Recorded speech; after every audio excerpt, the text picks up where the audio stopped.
Most glorious Lord, you sent your Son from heaven to earth to die for me. Most glorious Lord, you sent your Son from heaven to earth to die for me. Hola amigos de María Visión, bienvenidos a este espacio que lleva por nombre Apologética, Razones de Nuestra Esperanza. Mi nombre es Rafael Piña Valdés. Es para mí, como cada semana que tenemos la oportunidad de encontrarnos, una gran alegría, verdaderamente un gran honor, poder compartir con ustedes las razones de nuestra fe. Todo aquello que nos hace ser católicos y sentirnos orgullosos de serlo. Este es un espacio a través de María Visión en el cual nosotros tratamos de llegar no solamente a católicos, sino también a no católicos. Personas que de buena fe quieran conocer lo que esta iglesia enseña, pero que quieran conocer lo que realmente enseña, no lo que los prejuicios dicen, no lo que las tergiversaciones proclaman, no lo que las leyendas negras muchas veces vuelven popular. No, nosotros tratamos de una manera sencilla, accesible, fiel y apegada al magisterio de la Iglesia Católica de exponer las verdades, las doctrinas de esta religión. De esta manera, cualquier persona que se sienta atraída por conocerla, bueno, esperemos que a través de estos programas se motive para conocer más lo que es la religión católica, que se motive a investigar por su cuenta y en caso de no ser católico y sus estudios, su meditación, su oración, sus reflexiones le lleven a ver que esta es la iglesia verdadera y una a la cual quisiera pertenecer, bueno, que pueda hacerlo. Este programa es, al final de cuentas, una invitación, porque por la naturaleza del tiempo y del expositor, los temas que aquí presentamos, pues no los agotamos por completo. No vamos a una profundidad, digamos, de teólogos expertos, no. Tratamos de compartir lo básico de la fe católica, eso que los laicos estamos llamados a conocer, eso que está, bueno, allí para todos nosotros. También que sirva esto, bueno, como una motivación para ir más allá. ¿Qué es la apologética? Si es la primera vez que nos sintonizas, es conveniente que te explique o que explique brevemente. Apologética es una palabra de origen griego. En su etimología significa defensa. Y los primeros cristianos utilizaban esta palabra para referirse a la labor de explicar, de dar razones de la fe que estaban viviendo en medio de un entorno pues hostil a esta creencia. Primero en un entorno judío, después en un entorno ya, digamos, greco-romano, los cristianos se vieron en necesidad de explicar sobre todo aquello que es el centro de esta religión, la llave maestra que hable todos los misterios de la fe cristiana católica. ¿Cuál es esa llave maestra? La divinidad de Cristo. Cristo es Dios, verdadero hombre, pero verdadero Dios también. Entonces, nosotros nos encontramos 20 siglos después de aquellos primeros cristianos prácticamente con la misma necesidad. Hoy también nosotros estamos en necesidad de exponer las razones de nuestra esperanza, de hablarle a este mundo ya no greco-romano, sino multiforme, de Cristo, hablarle de la buena nueva que Él ha traído, hablarle de esta alianza eterna, nueva y eterna, a la cual nos invita a todos y cada uno de nosotros. Invitarles a pertenecer a esta alianza. Pero ustedes se darán cuenta que este mensaje aplica no únicamente para el no católico. Hoy es también muy necesario este mensaje para el católico. Una y otra vez, el magisterio de la Iglesia, el Papa, los obispos, nos han invitado a reevangelizar los países cristianos, a evangelizar a los bautizados, a que nos sumerjamos en un proceso de catequesis, nosotros que hemos recibido sacramentos, pero que muchas veces no tenemos idea de qué significan. Bueno, pues la apologética puede ser una herramienta para ayudar a esto, para ayudar a la evangelización, para ayudar a la catequesis. Es como tal una rama de la teología, la apologética, que se dedica a estudiar y exponer esto, las razones de la fe. Hay un versículo en la Escritura, en la primera carta de San Pedro, capítulo 3, versículos del 13 al 17, donde el primero de los papas, este apóstol elegido por Jesucristo para ser la roca sobre la cual fundaría Jesucristo, sobre la cual Jesucristo fundaría su iglesia, es la iglesia de Cristo, hay que tener esto muy claro. La iglesia es de Cristo. y Él es el que la edifica. Pero para edificarla, Él, ¿qué hace? Elige medios humanos. Elige mediadores humanos. Siempre lo ha hecho. En el Antiguo Testamento está plagado de ejemplos. Bueno, pues elige a Pedro. Y allí, en este pasaje de la primera carta de él que registra el Nuevo Testamento, capítulo 3, versículos del 13 al 18, San Pedro nos invita ¿a qué? A dar razón de nuestra esperanza. A dar razón de nuestra esperanza. Y pone dos condiciones que yo siempre las comparto aquí. Para hacerlo hay que hacerlo siempre, válgame la redundancia, con dulzura y con respeto.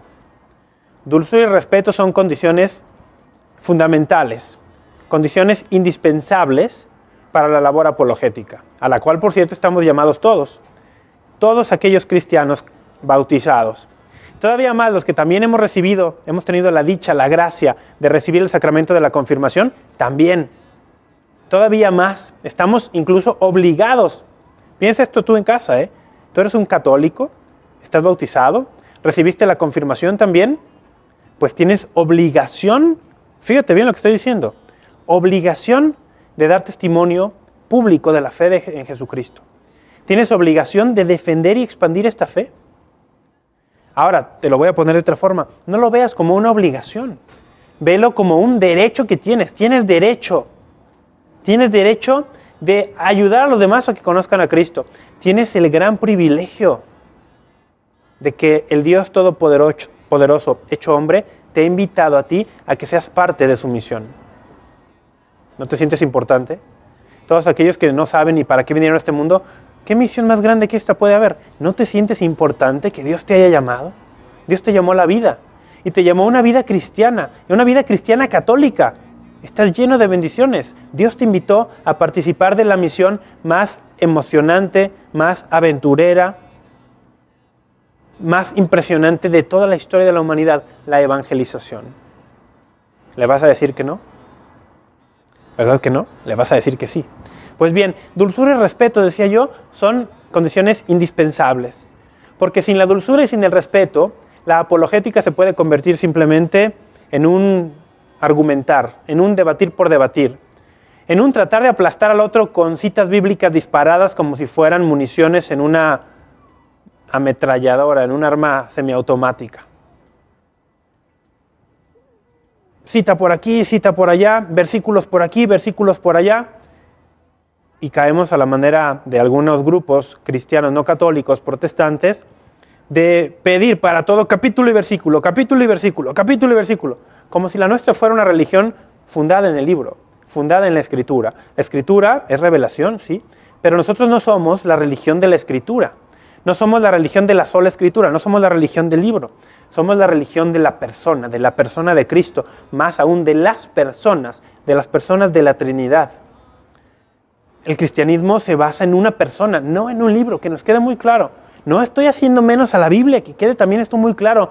No la estoy haciendo menos, para nada. Le estoy dando el justo lugar. Revelación divina, sí. Palabra del Señor, sí. ¿Un encuentro con Jesús es posible? Y claro que sí.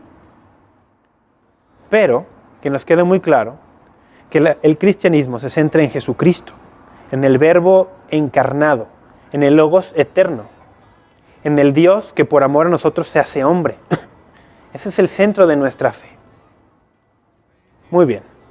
Habiendo dicho esto, retomemos únicamente dulzura y respeto, para que no solamente nos convirtamos en alguien que argumenta, alguien que debate, sino alguien que busca genuinamente el interés del otro. ¿Qué hacer? Me preguntan muchas veces en el correo.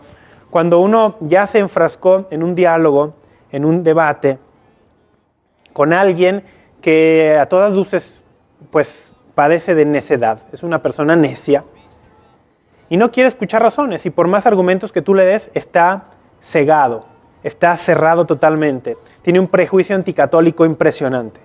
Muchas veces a estas personas, lo mejor que hay que hacer por ellos, ya que les diste argumentos, es simplemente orar por ellos. Ora por ellos. Y ojo que cuando digo simplemente no estoy haciendo menos la oración, al contrario. La oración es lo principal. Para compartir las razones de nuestra esperanza con alguien, la oración tiene que ir antes de ese compartir, durante ese compartir y después de ese compartir. Tenemos que orar por la persona o por las personas con las que estemos llevando a cabo este intercambio antes, durante y después. Sin la oración, los frutos serán muy limitados, si no es que nulos. Sin la oración, los frutos de esta labor no serán los frutos del Espíritu Santo. No serán frutos para gloria de Dios, serán frutos para gloria tuya. Serán frutos no para enaltecer a Cristo y su nombre, sino para enaltecerte tú. Mira cuánto sé. Mira que me sé todas las respuestas. No, nosotros no hacemos esto para vanagloria. ¿Por qué? Porque en primer lugar nuestro conocimiento es limitadísimo, ¿sí? En segundo lugar, porque el autor de la verdad es Jesucristo, no nosotros. Y en tercer lugar, porque nosotros hacemos esto por amor a Dios. Y el amor a Dios nos impulsa al amor al hermano. Las obras de misericordia dicen que enseñar al que no sabe y corregir al que se equivoca son obras de amor. Pues eso nos tiene que impulsar, no el amor propio, no el amor a nosotros mismos, no el deseo de fama, no el deseo de quedar bien, de ser admirado, no. El amor a Dios y el amor a los hermanos. Muy bien, en este programa tenemos diversas formas de estar en contacto. Una de ellas es el correo electrónico, va a estar apareciendo en su pantalla, como lo hace en estos instantes, pues durante todo el programa. El correo electrónico es apologetica@mariavision.com. Ahí está. apologetica@mariavision.com. Ustedes allí pueden hacer llegar saludos, comentarios, etc. Si ustedes así lo desean, pues les pido que al escribirnos en la línea que dice asunto o sujeto o subject, nos indiquen de dónde son, su nombre y de dónde nos escriben. Así es más fácil para nosotros darnos una idea durante el programa en vivo de dónde nos están escribiendo. Tengan la certeza absoluta que una vez terminado el programa, durante los días siguientes, leemos, bueno, personalmente leo todos los correos, todos. Otra forma de contacto, el Facebook, esta red social. Hay una página del programa, ¿cómo se llama el programa? Apologética, Razones de Nuestra Esperanza. Tienen que buscar simplemente que diga programa de televisión. Apologética, Razones de Nuestra Esperanza, programa de televisión. Pueden entrar ahí, ponerle me gusta, ponerle like.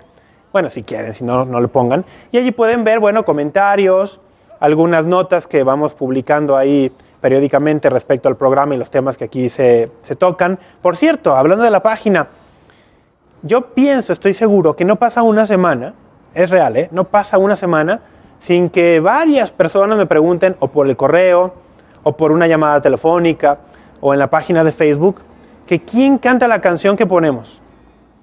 De verdad, no pasa una semana. Bueno, en la página de Facebook del programa, Apologética, Razones de Nuestra Esperanza, programa de televisión, se van ustedes a la sección que dice notas. Búsquenla, hay una sección que dice notas. Allí hay una nota, vayan hasta abajo, que dice la canción del programa. Y allí pueden encontrar todos los datos, autor, nombre de la canción, álbum, incluso una liga para poderlo escuchar en línea. Entonces, vayan a la sección de notas en la página de Facebook y allí van a encontrar esto también.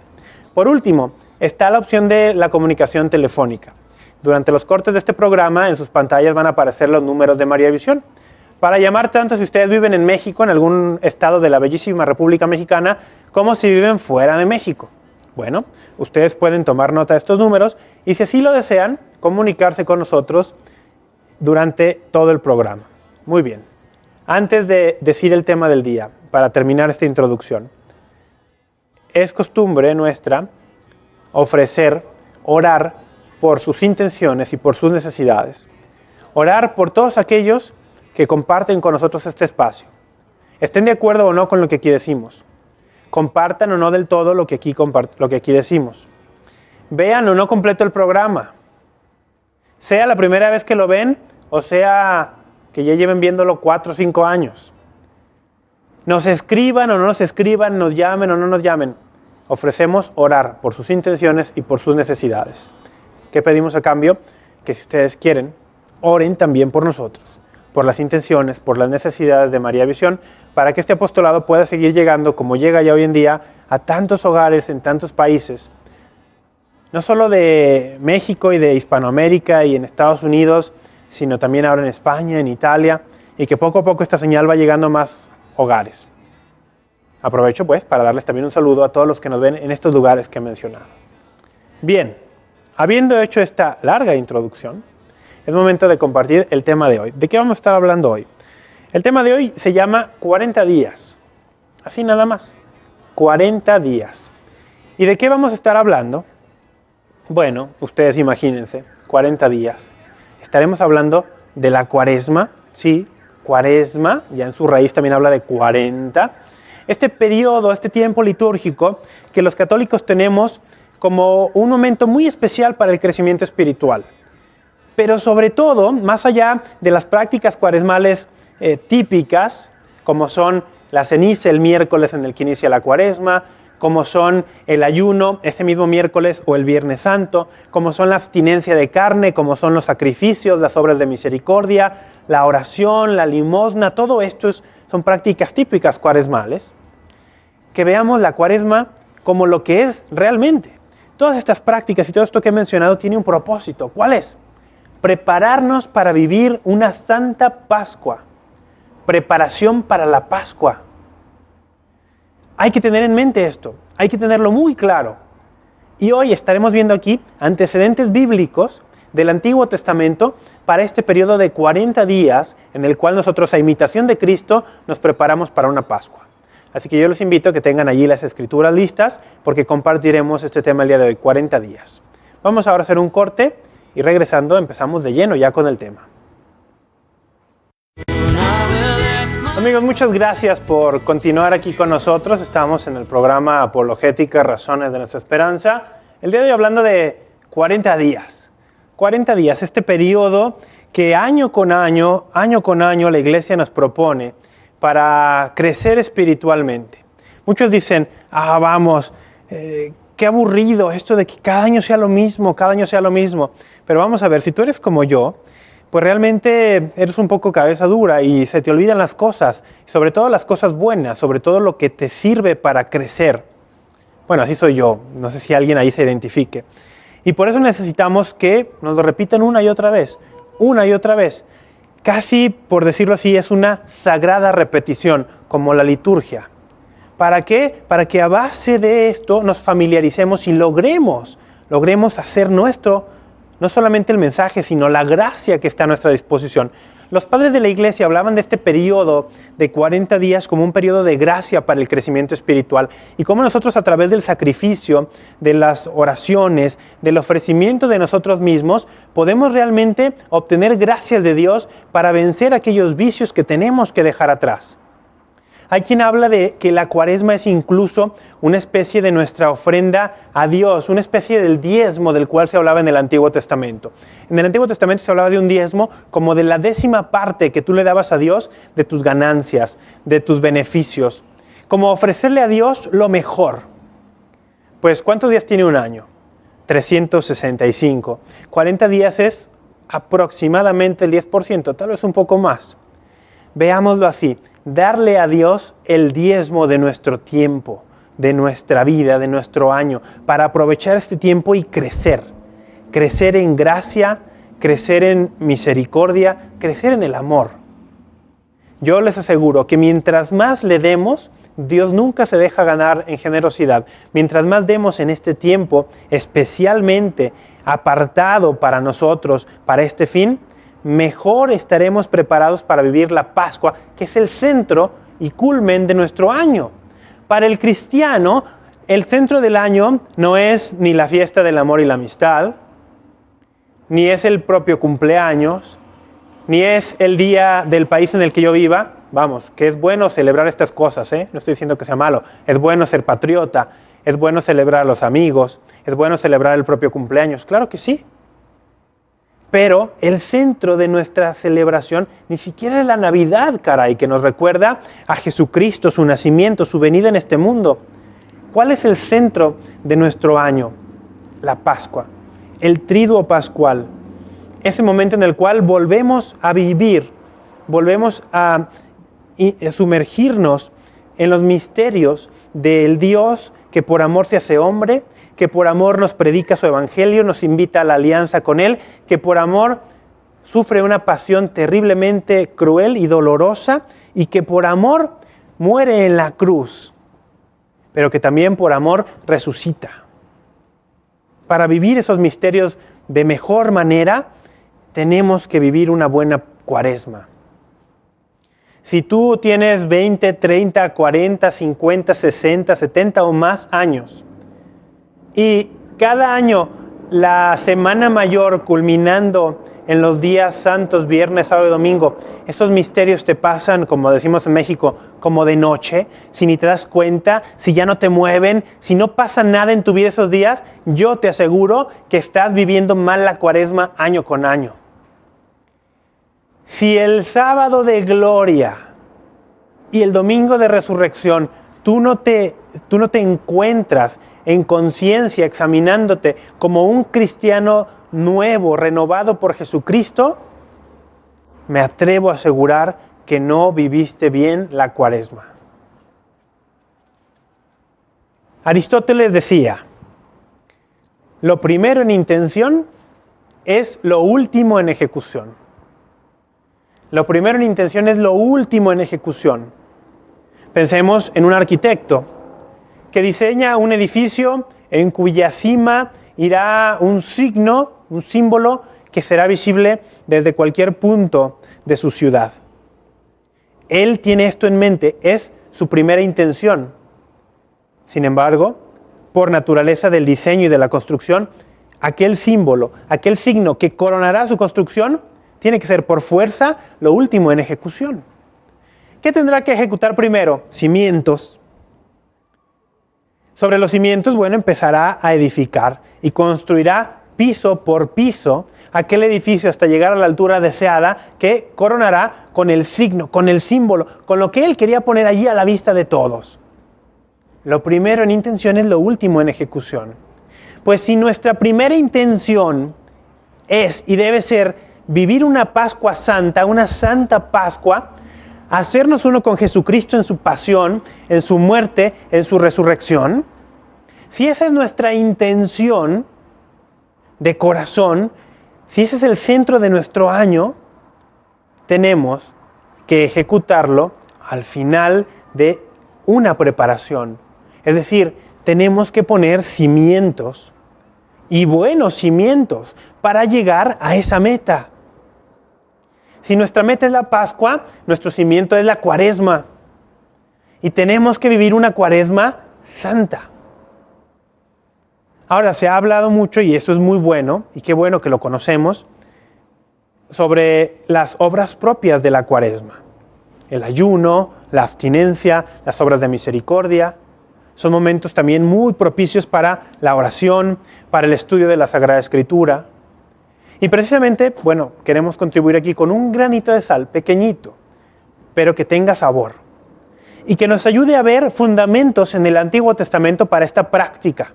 Que veamos que no es un invento nada más.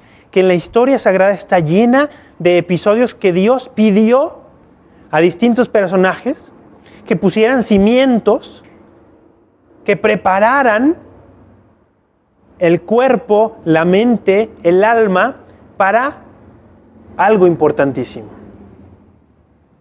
Ahora, que quede muy claro. Nosotros los católicos no hacemos estos 40 días de oración, de penitencia, de sacrificio, de ayudar a los necesitados, de someter, por así decir, el cuerpo, las pasiones. No lo hacemos porque seamos masoquistas. El masoquista, por así decirlo, busca el dolor porque en él encuentra placer. No somos masoquistas. Tampoco somos maniqueos. Los maniqueos despreciaban el cuerpo totalmente, decían que el cuerpo era malo, que el espíritu era bueno y el cuerpo malo, que el espíritu era una manifestación de Dios y que el cuerpo una manifestación del demonio. No, no somos maniqueos, somos cristianos. Y si sometemos el cuerpo es para buscar vencernos a nosotros mismos. ¿Para qué? Para conquistarnos a nosotros mismos. Porque una vez que me he conquistado, puedo verdaderamente entregarme a Dios. Nadie puede dar lo que no tiene. Yo no podría darte algo que no es mío. ¿Cómo puedo entregarme a Dios o pretender entregarme a Él si no me poseo primero? Y esto se aplica también a las relaciones aquí. ¿Cómo puedo yo entregarme a mi esposa? ¿Cómo se puede entregar una mujer a su esposo? ¿Cómo se pueden entregar a los hijos si no te posees primero? El hombre que se deja dominar, esclavizar por el vicio del alcohol, por ejemplo, no es dueño de sí mismo. Y por lo tanto, no puede entregarse como debe a su mujer y a sus hijos. Y les estafa en tiempo, en cariño y en dinero. Y como ese ejemplo, ustedes trasládenlo a lo que quieran. Tu vicio puede ser el trabajo. Tu vicio puede ser el entretenimiento. Tu vicio puede ser algo mucho peor. Te esclaviza. No te permite ser dueño de ti. Y si no eres dueño de ti mismo, no te puedes entregar como debes a los demás. Empezando por Dios. No te puedes entregar a Dios como se debe. Pues la Cuaresma es un camino para eso. Para poseernos, para dominarnos, para vencernos, para conquistarnos. Y una vez habiéndome conquistado, entregarme de verdad. Muy bien. Esa aclaración era necesaria. Empecemos a ver los antecedentes. ¿Dónde vamos a iniciar?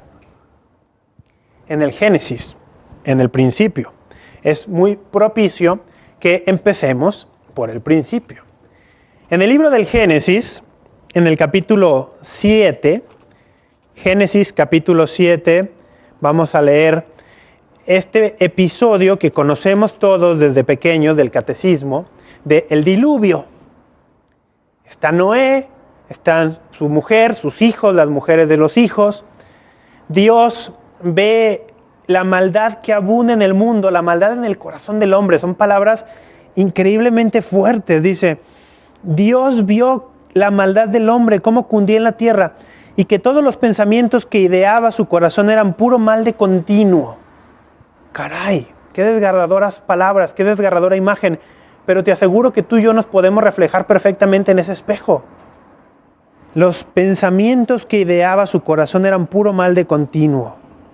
Y entonces Dios decide enviar el diluvio para renovar la tierra. Y dice Génesis 7, en el versículo 12, que estuvo descargando lluvia sobre la tierra 40 días y 40 noches.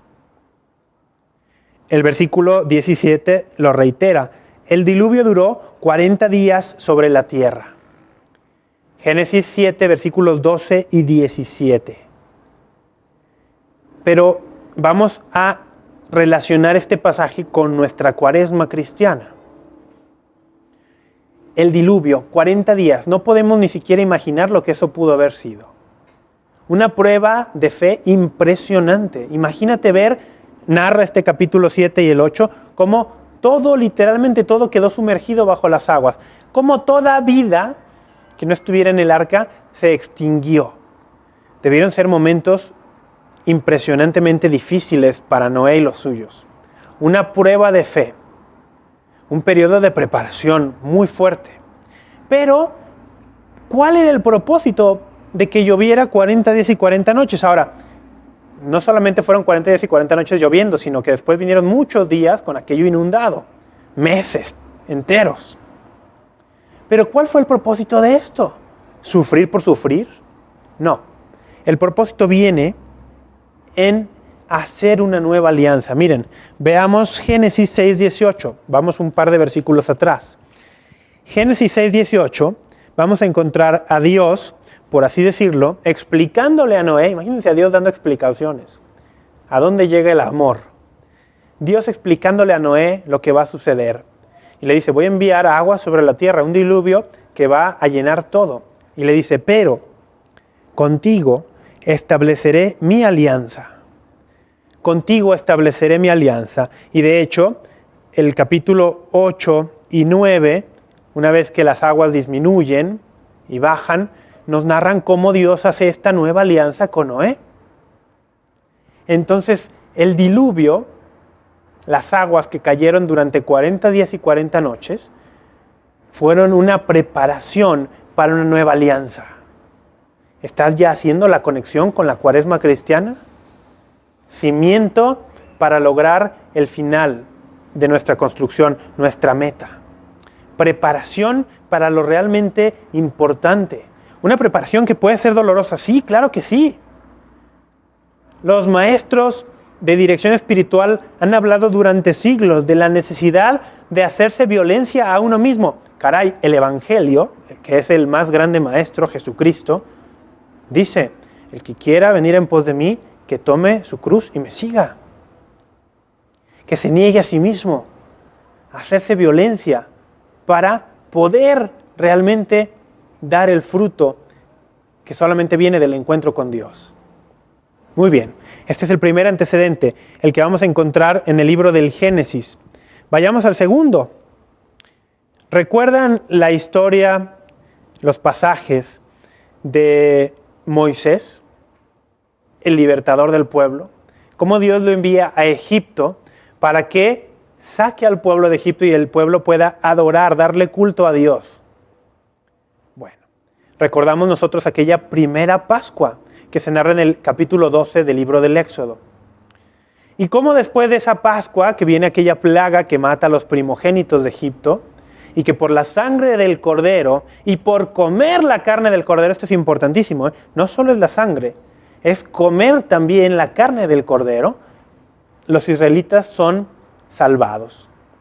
Y los primogénitos de entre los israelitas son perdonados. Y pueden entonces en aquella noche salir de Egipto y llegar hasta los pies de la montaña santa, donde va a suceder algo impresionante también. Donde Dios va a hacer una alianza con el pueblo. La alianza es el tema que domina la Escritura. Hemos hablado de esto a extensión en este programa. Y yo quiero compartir un pasaje del Deuteronomio, capítulo 9. Deuteronomio, capítulo 9, versículo 9.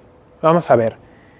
Deuteronomio, este libro de nombre pues muy poco habitual para nosotros, que significa la segunda ley. Deuteronomio, nomos significa ley, deutero significa segundo. El libro del Deuteronomio en el capítulo 9, en el versículo 9 también, nos dice lo siguiente: yo había subido al monte a recoger las tablas de piedra, las tablas de la alianza que Yahvé había concluido con nosotros. Yo permanecí en el monte 40 días y 40 noches.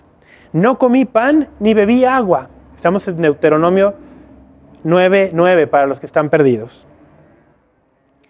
No comí pan ni bebí agua. El Señor me dio las 2 tablas de piedra escritas por el dedo de Dios, en las que estaban todas las palabras que el Señor les había dicho en la montaña, de en medio del fuego, el día de la asamblea. Al cabo de 40 días y 40 noches, me dio el Señor las 2 tablas de piedra, las tablas de la alianza. Las tablas de la alianza, Deuteronomio 9:9 y siguientes. Vamos a ver. ¿Qué dice Moisés? Permanecí en el monte 40 días y 40 noches, no comí pan ni bebí agua. Aquí hay una referencia al ayuno. Pero nuevamente vemos que no es el ayunar por ayunar, no es el sacrificarte por sacrificarte, para que me vean, mira cómo hace sacrificios este. Jesús mismo advirtió sobre esto. Si los sacrificios, si el ayuno, si todas estas prácticas tú las haces para que los demás te elogien y piensen que eres muy piadoso, eres tú un hipócrita. El ayuno, el sacrificio, la oración, todo esto debe tener un propósito. ¿Cuál es ese propósito? El encuentro con Dios. El poder vivir en la alianza con Dios. Y aquí lo vemos. 40 días de preparación, ¿para qué? Dice el versículo 11, Deuteronomio 9:11. Al cabo de 40 días y 40 noches, me dio el Señor las tablas de la alianza. Hay nuevamente una similitud con el pasaje anterior que veíamos de Génesis. Una preparación que termina después con una alianza. Haz nuevamente la comparación con nuestra Cuaresma. 40 días de preparación. ¿Y dónde culminan? Con la alianza. ¿Qué dijo Jesús en la última cena? Este es el cáliz de mi sangre, sangre de la alianza nueva.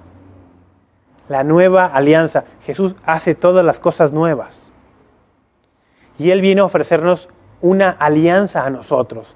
La alianza nueva, la alianza sellada, no con sangre de animales, sino con la sangre del Hijo de Dios.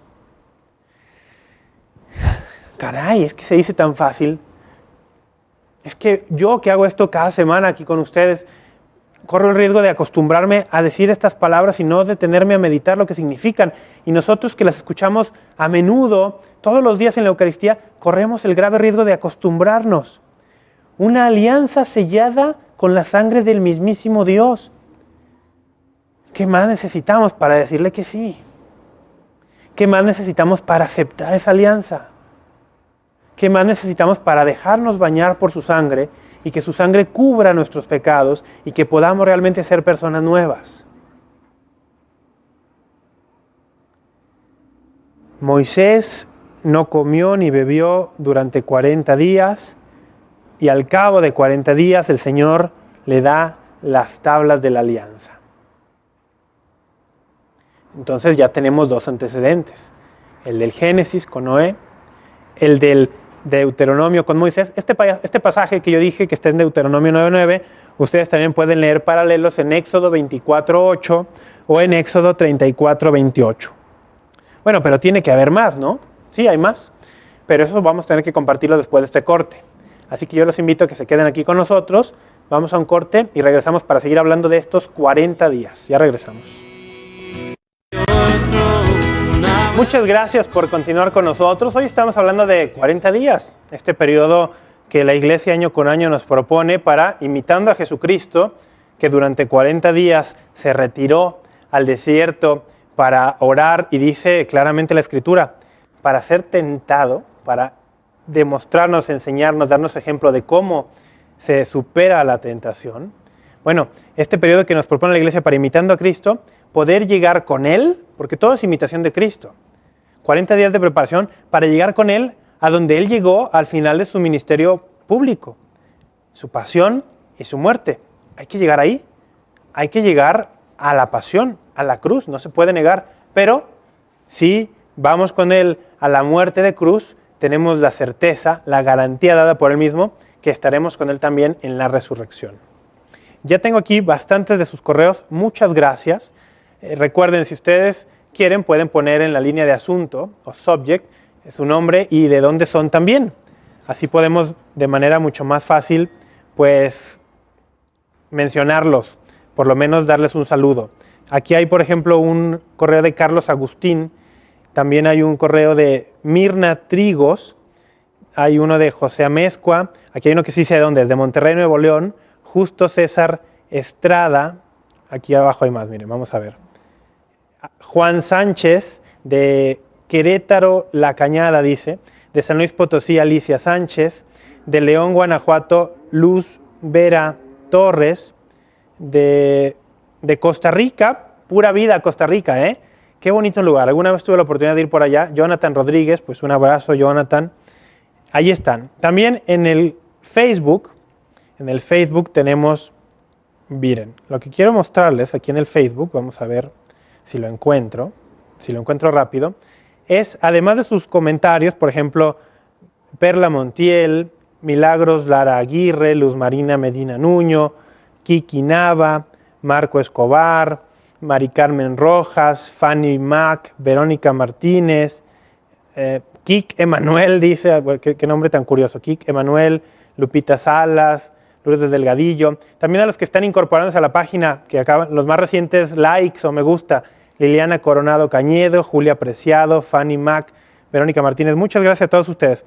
Ya que estamos aquí en la cámara, a ver, voy a aprovechar para mostrarles en qué parte de la página está, miren, está aquí la página, ¿no? Está luego la foto de portada que dice allí. Y aquí abajito de la foto de portada dice notas, ahí mismo. Si vamos a las notas, allí van a encontrar, ustedes se van hasta abajo, casi hasta abajo, por así decirlo, y van a encontrar una que dice la canción del programa. Vamos a ver si está por aquí. Bueno, por ahí está, ¿eh? El caso es que ya les mostré dónde están las notas, que son muchas.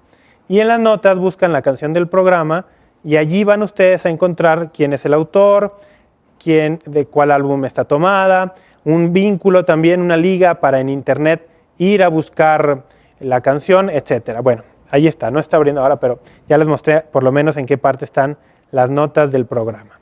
Vamos a continuar con el tema. estamos hablando de estos 40 días y estamos dando antecedentes del Antiguo Testamento que nos muestran cómo la manera de leer la Biblia de Jesucristo, que se la transmitió a sus apóstoles, que los apóstoles la transmitieron a los primeros cristianos y que es la tradición de la iglesia. La manera de leer la Biblia es esta: ver en el Antiguo Testamento, en los eventos, en los personajes, prefiguraciones de la nueva alianza. No son dos partes aisladas de la Biblia, Antiguo Testamento y Nuevo Testamento por acá, no. Son una unidad. Así las leía Jesucristo. Jesucristo, al dirigirse con sus apóstoles o con sus interlocutores, citaba frecuentemente las Escrituras para decir: las Escrituras hablan de mí, decía. Las Escrituras se refieren a mí. Todas las Escrituras de las cuales Jesús hablaba eran el Antiguo Testamento. El Nuevo Testamento no había sido escrito. Para todos los que están un poco despistados con este asunto, el Nuevo Testamento no se puso por escrito sino hasta algunas décadas después de la resurrección de Cristo. Y todavía pasaron muchas más décadas, literalmente pasaron siglos, antes de que se compilaran estos escritos que hoy tú y yo conocemos como Nuevo Testamento y se decidiera que eran el Nuevo Testamento y que eran 27 libros y nada más. No 30, no 300, no 15, no 27.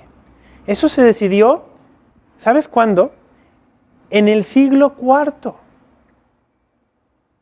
En los concilios del siglo IV. ¿Con qué autoridad lo hicieron? Con la autoridad de la iglesia. ¿Qué autoridad tiene la iglesia? La autoridad dada por Cristo.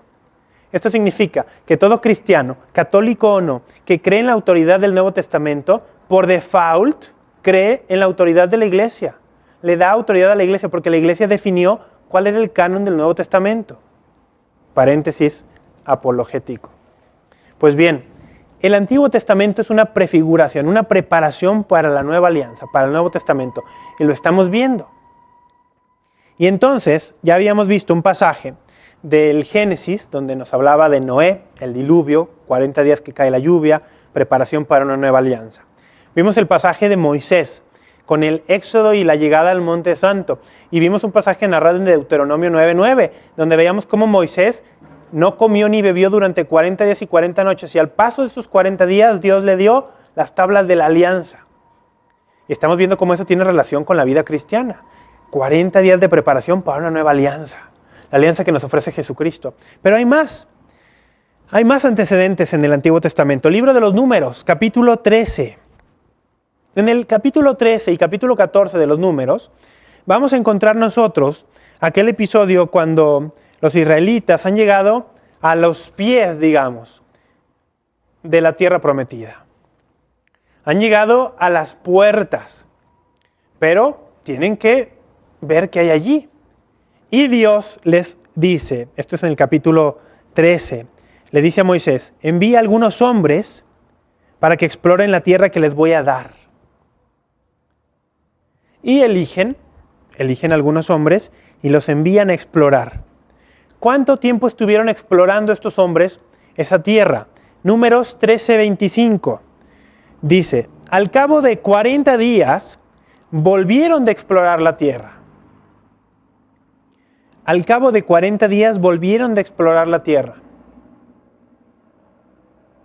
Fíjate cómo los 40 días en el Antiguo Testamento tienen un simbolismo profundo, un significado de preparación, de una prueba incluso. Entran a explorar esa tierra que es la tierra prometida y regresan, y todos conocemos el desenlace de esta historia. Unos cuantos, pocos dicen: vamos por ella, vamos a conquistarla, Dios está con nosotros, pero la mayoría tiene miedo. Dice: no, esta tierra está llena de habitantes que son más fuertes que nosotros, que son más grandes, que nos van a aniquilar, y no confían en Dios. Dios les había permitido explorar durante 40 días para después darles aquella tierra, una tierra que emana leche y miel, palabras mismas del Antiguo Testamento. Y el pueblo no acepta, no cree en Dios, no cree en el poder de Dios, no cree en su promesa. Y Prueba no superada, diríamos. Prueba no superada. Y este va a ser el patrón, va a ser la constante. Dios se manifiesta una y otra vez,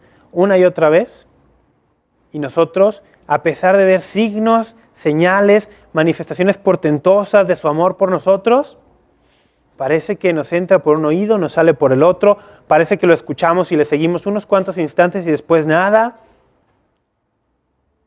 Y Dios no se cansa, Dios no renuncia, Dios no abandona su alianza. Su alianza con nosotros es indisoluble. Y este es el fundamento de la enseñanza de la indisolubilidad del matrimonio cristiano. ¿Por qué el matrimonio cristiano es indisoluble? Porque la alianza que Dios ha hecho con nosotros es indisoluble. Dios nunca se divorcia de nosotros, Dios nunca nos abandona, Dios nunca nos deja. Nuestra confianza tiene que estar puesta en Dios, nuestra mirada fija en Dios. Todos los demás, todos los hombres, somos siervos de la viña del Señor. El libro de los Números entonces narra cómo durante 40 días estuvieron explorando esta tierra. 40 días de prueba. ¿Hay más antecedentes? Sí hay más antecedentes. El primer libro de Samuel, en el capítulo 17, muestra un pasaje bastante conocido. Todos hemos escuchado de la historia de David y Goliat. David, este jovencito israelita que se enfrenta al terrible Goliat, al terrible guerrero filisteo que aterrorizaba a las tribus israelitas. Primera de Samuel, capítulo 17, versículo 16, dice, permítanme ubicarlo, aquí está. El filisteo se acercaba mañana y tarde y se presentó así durante 40 días.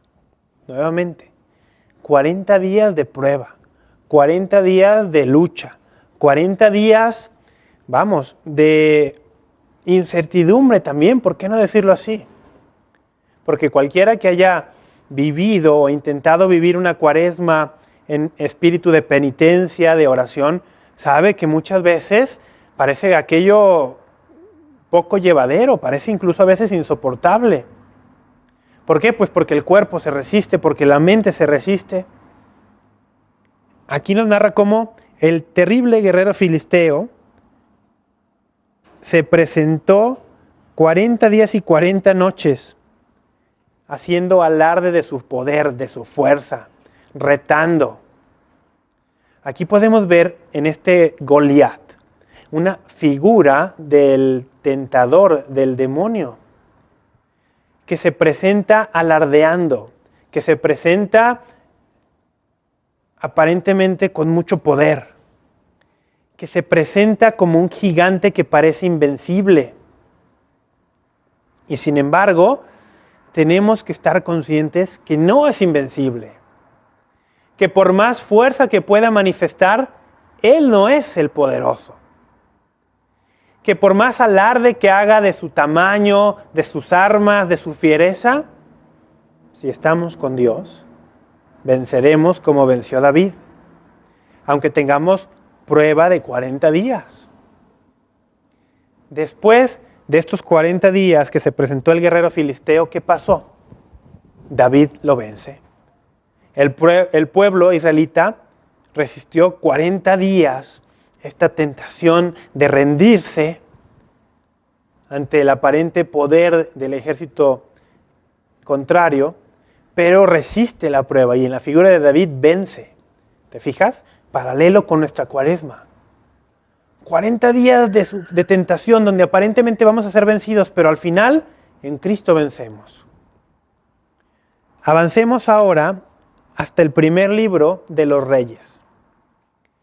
En el primer libro de los Reyes, en el capítulo 19, Primera de Reyes capítulo 19, vamos a encontrar el pasaje donde Elías, el profeta, después de haber vencido a los profetas de Baal, está huyendo porque le persiguen para quitarle la vida y llega a un punto, vamos a leer Primera de Reyes capítulo 19, voy a leer un poco antes del versículo 8.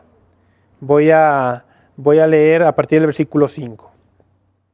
Dice, se recostó y quedó dormido bajo una retama. Pero un ángel le tocó y le dijo, levántate y come. Miró y a su cabecera había una torta cocida sobre piedras calientes y un jarro de agua. Comió y bebió y se volvió a recostar. Y el ángel del Señor volvió por segunda vez. Lo tocó y le dijo, levántate y come, pues el camino ante ti es muy largo. Se levantó, comió y bebió, y con la fuerza de aquella comida caminó 40 días y 40 noches hasta el monte de Dios, el Horeb. Con la fuerza de aquella comida se levantó y caminó 40 días y 40 noches hasta el monte de Dios, el Horeb. Vamos a ver aquí. Aquí nos dice que Elías tuvo este encuentro con el ángel que le mostró que tenía que comer y beber. Y dice que con la fuerza de esta comida caminó 40 días y 40 noches. Este pasaje de la Primera de Reyes, del primer libro de Reyes, capítulo 19, el versículo 8, era citado por los padres de la iglesia para referirse a ¿qué creen ustedes? ¿Qué alimento tiene el poder para llevarnos por el camino de la vida? La Eucaristía. Los primeros cristianos veían aquí una prefiguración de la Eucaristía, que nos da fuerza para caminar al encuentro de Dios. ¿Qué sucede en el Horeb? En el Horeb. El resto del capítulo 19 nos va a decir que allí, en el Horeb, en este monte, Elías se va a encontrar con Dios, como la brisa suave. Pero veamos 19:14, Primera de Reyes 19:14. Cuando le llega una voz que le dice, ¿qué haces aquí, Elías? Él responde, ardo en celo por el Señor Dios, porque los israelitas han abandonado tu alianza. Nuevamente, la referencia a la alianza. En el pasaje anterior de David y Goliat, David va a ser el mediador de una alianza también impresionante. A David Dios le va a jurar que su trono permanecerá eternamente. Hablando del trono de Cristo, que es descendiente de David. Siempre hay una relación entre estos 40 días de preparación y la alianza al final. Y en el Antiguo Testamento está perfectamente prefigurado. Y la Eucaristía nos da alimento, fuerza para resistir 40 días. Dice que Elías, con la fuerza de aquel alimento, caminó 40 días y 40 noches. Podemos pensar que no comió 40 días y 40 noches. Con la fuerza de aquel pan, de aquella bebida. Pues nosotros podremos vencer en la Cuaresma, podremos cumplir cabalmente nuestros propósitos de oración, de sacrificio, de meditación de la Escritura, de obras de misericordia, de resistir la tentación con la fuerza de la Eucaristía. Porque si de algo no hay que ayunar en la Cuaresma es de la Eucaristía. De eso no hay que ayunar, de eso no hay que abstenernos. Ni de la confesión, ni de la Eucaristía, de eso hay que llenarnos durante la Cuaresma. Vamos a un corte. Regresamos pues para concluir con este programa del día de hoy. Ya regresamos. Amigos, gracias porque continúan con nosotros. Estamos ya prácticamente en los últimos minutos del programa. Queda todavía un pasaje más por compartir del Antiguo Testamento. Una prefiguración más que encontramos en la Antigua Alianza de este camino de 40 días que a imitación de Cristo nosotros los cristianos hacemos para poder vencernos a nosotros mismos, vencer la tentación y al final de estos 40 días vivir una nueva alianza que Dios nos ofrece. Entrar en la Santa Pascua con el Señor, morir con Él en la cruz, pero también con Él resucitar a una vida nueva. El último de los antecedentes que plasma el Antiguo Testamento y que yo quiero compartir con todos ustedes, lo vamos a encontrar en el libro del profeta Jonás.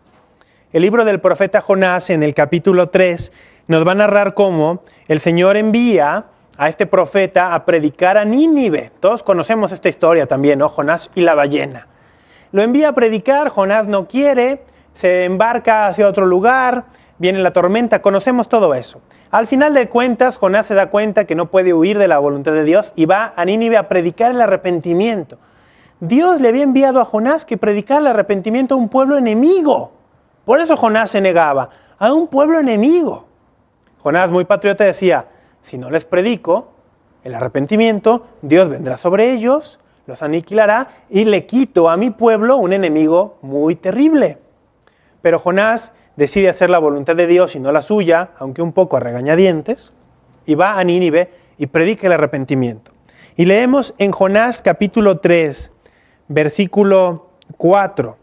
Jonás comenzó a atravesar la ciudad y caminó un día entero proclamando: en el plazo de 40 días, Nínive será destruida. En el plazo de 40 días, Nínive será destruida. Nuevamente, los 40 días. Podemos aplicarlo a nuestra vida cristiana, a nuestra cuaresma cristiana. En el plazo de 40 días, si nosotros vivimos una buena cuaresma, ese Nínive que hay en nuestro corazón puede ser destruido. Escuchemos esto. Nínive representaba maldad, representaba un pueblo opresor, un pueblo que era un peligro impresionante para el israelita, para el pueblo de Dios, perdón. ¿Y qué sucede? En el plazo de 40 días, Nínive será destruida. Dice, bueno, nosotros podemos vivir una destrucción de este Nínive de nuestro corazón. ¿Pero qué sucede? Los ninivitas creyeron en Dios. Organizaron un ayuno y grandes y pequeños se vistieron de saco. El anuncio llegó hasta el rey de Nínive, que se bajó del trono, se quitó su manto, se cubrió de saco y se sentó en la ceniza. ¿Por qué nos ponemos cenizas? Es un símbolo. La ceniza no me hace mejor persona. Es un símbolo externo. Un símbolo externo que tiene que ir acompañado de una actitud interior de penitencia, de conversión, de deseo de cambiar. Pero los símbolos externos son importantísimos también. La nuestra es la religión de esto y esto. No es una religión separatista, como aquellos que te dicen, no, esto o esto. O símbolo externo o actitud interior. No. Actitud interior y símbolo externo. Luego, el rey mandó proclamar en Nínive este decreto del rey y sus ministros: que hombres y bestias, ganado mayor y menor, no prueben bocado, ni pasten, ni beban agua. Que hombres y animales se vistan con sacos e invoquen a Dios con insistencia. Y que cada uno se convierta de su mala conducta y de sus acciones violentas, a ver si Dios se arrepiente y se compadece, se aplaca el ardor de su ira y no perecemos. Cuando Dios vio lo que hacían y cómo se convertían de su mala conducta, se arrepintió del castigo que había anunciado contra ellos y no lo ejecutó. Ahí hay una oportunidad para nosotros impresionante de esta cuaresma. Si nunca has vivido una cuaresma bien en tu vida, hoy puede ser para ti esta oportunidad. Si tu vida ha estado llena de grandes males, de acciones violentas, de un corazón lejos de Dios, hoy puedes acercarte, hoy puedes cambiar, hoy puedes utilizar 40 días, para hacer que ese Nínive que hay en tu corazón muera, para arrepentirte, para permitir que Dios se compadezca de ti y te dé una vida nueva, como le dio a los ninivitas. Para cerrar, comento aquel pasaje en el cual el Señor Jesucristo, hablándole a su generación, les dice: no les será dada más señal, porque le pedían una señal, que la señal de Jonás. Muchos refieren este pasaje a los 3 días que se narra que Jonás pasó en la oscuridad del vientre de aquel animal marino, como los 3 días de oscuridad que Cristo pasó en el sepulcro, ¿sí? Pero hay más. ¿Qué pasó con Nínive y con el pueblo de Dios después de la predicación de Jonás? Aproximadamente 40 años después de que Nínive no fue destruida por la predicación de Jonás, los ninivitas fueron y destruyeron al pueblo de Dios. Bueno, lo oprimieron, lo llevaron después al exilio. ¿Qué sucede 40 días después de que no escuchan la predicación de Cristo aquellos que eran contemporáneos a Él? Un pueblo extranjero, un gran ejército, el romano, viene y destruye Jerusalén. La señal de Jonás.